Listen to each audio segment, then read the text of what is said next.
Encore une fois, la bande de copains se retrouve chez notre caviste et ami Louis. Cette fois-ci, on est quatre. J'espère que vous allez voir tout ça dans la photo. Et cette fois-ci, pour faire honneur à Nasri qui est de passage, nous allons déguster que des ganvas. Donc ça va être un triplé horizontal de ganvas. Et on sent pour lèche les babines à l'avance.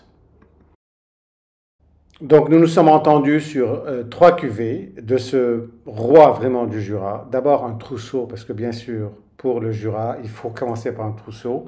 Donc c'est la cuvée de Plein Sud, qui est une de ces cuvées les plus abordables.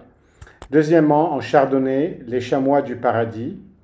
Et encore, c'est un chardonnay du Jura pour quelqu'un comme Ganva qui a vraiment fait ses études, si vous voulez, son apprentissage dans le chassin de Montrachet, ça va être assez intéressant.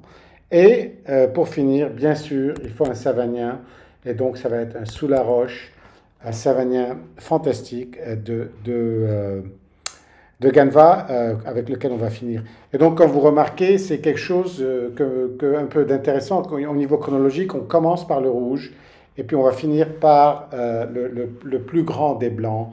Et c'est une chronologie intéressante, mais je crois qu'il est très indiqué pour la puissance des blancs, surtout de Ganva dans le Jura. Donc, on commence par le trousseau, comme je l'ai déjà dit, la cuvée Plein Sud. C'est une des cuvées les plus faciles, disons les moins chères, les plus abordables de Ganva.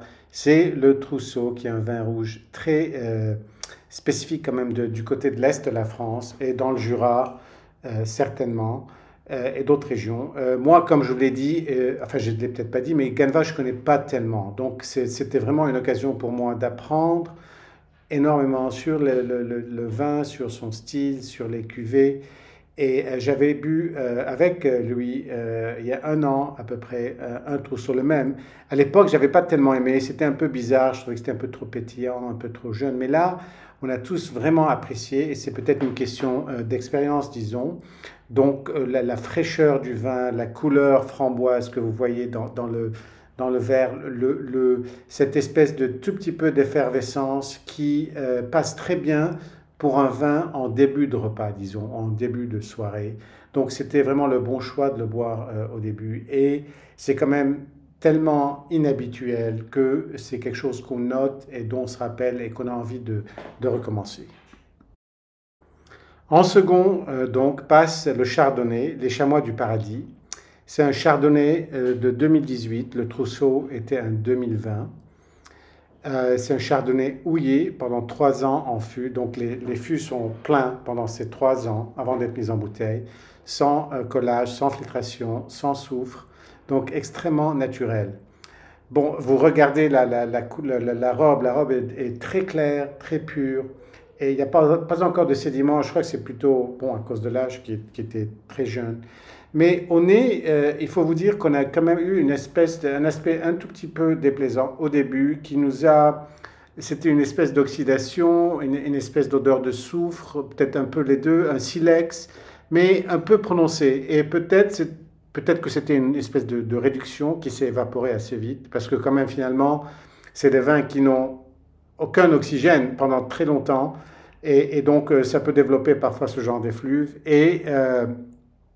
Mais ça s'est passé, ça a passé très vite. C'est un vin qui nous a charmé, disons. Donc c'était un vin qui n'avait pas la puissance que j'attendais, ayant entendu de toutes sortes de choses sur Ganva, mais qui était encore en voie de développement, un peu charmeur, un peu minéral, mais qui a quand même toujours gardé cette espèce de silex qui ne s'est pas évaporé tellement vite. Mais donc un bon chardonnay, quelque chose qui rappelle un peu la Bourgogne dans sa pureté, mais qui a aussi quelque chose qui, de plus, cette espèce de développement circuit fermé, si vous voulez, ajoute une petite note en plus sur le goût.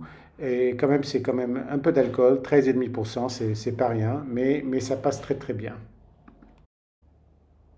Alors là, bien sûr, en dernier, sous la roche, le Savagnin, très connu de Ganva. C'est une cuvée 2014, mais vraiment, vous regardez la couleur, là, cette espèce de richesse dans la couleur. C'est déjà très différent du chardonnay, un peu trouble, un peu plus profonde, un peu moins jaune-jaune, mais vraiment, et au nez, il y avait cette espèce de silex aussi, mais à l'encontre de l'autre, c'était vraiment, disons, intrigant, attrayant, et ça s'évaporait très très vite, et ça passait tout de suite au vin lui-même, qui avait ce